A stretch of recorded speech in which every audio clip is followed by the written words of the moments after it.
Australians love drinking alcohol. Heavy drinking has been part of our culture since colonisation in 1788. At the time, it was the norm to drink heavily in Britain. A gin epidemic and overcrowded jails were the result of the Industrial Revolution's impact. Transport of convicts to the Americas ceased following Britain's defeat in the American Revolutionary War. King George III needed a solution. The King turned to Captain James Cook in New Holland to transport convicts. 11 ships, roughly 1,000 officials and convicts with a thirst for alcohol, set sail for the island on the other side of the world. Australia was born. For a period, convicts were paid in rum, a common form of currency in early settlement. Many buildings in Australia were built by convicts paid in this lucrative liquid, including Sydney Hospital. Alcohol consumption also reached its long arm out to the Australian Indigenous community. Some may say the Aboriginal people have been hit the hardest by alcohol. The health and social implications have been catastrophic to the community. Fast forward to today, our love of alcohol continues. From the language we use in everyday life, like, let's catch up for a beer, to thanking a mate for doing a favour for you with a case of beer. The social fabric of our society still has strong alcohol connotations. We interviewed a few punters to share their experiences with alcohol. I was born in New Zealand. I was born in China. I was born in Australia. I was born in Australia. I was born in Australia.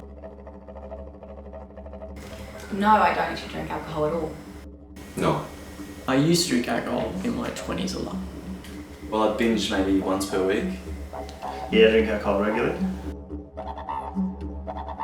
And I had a blackout, and so bad that the next day I was so sick I missed my mate's wedding, my best mate's wedding, which I had postponed a massive overseas trip for. And I ended up betting my mate $50 that he couldn't knock me out with the boxing glove. And on the second punch, he knocked me out.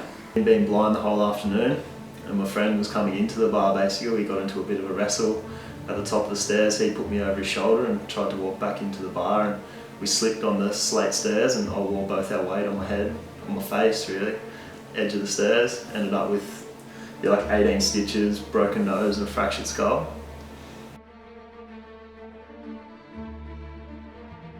My uncle, he was in the Navy, so they drank a lot in the Navy, but also his fiancée died in a car accident, and when that happened he turned to alcohol and just drank until basically he passed out. Yeah, my father, he drinks to drown his sorrows. He was on his way to becoming a doctor and it didn't work out, so he'd binge almost every night. Yeah, I had a friend, I had my best friend actually, and he was always a heavy drinker. Like growing up, he was the person that I probably drank with the most, the guy I went travelling with. But yeah, he came into tough times, and whether it was through breakups, which it was through a breakup basically, but he was drinking really heavily daily, and it killed him.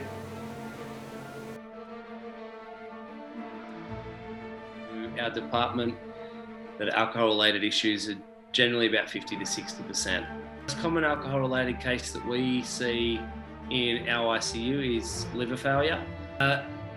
Most of the alcohol-related patients have in common what's called hepatic encephalopathy, which can cause confusion and personality changes due to toxins not being released by the liver.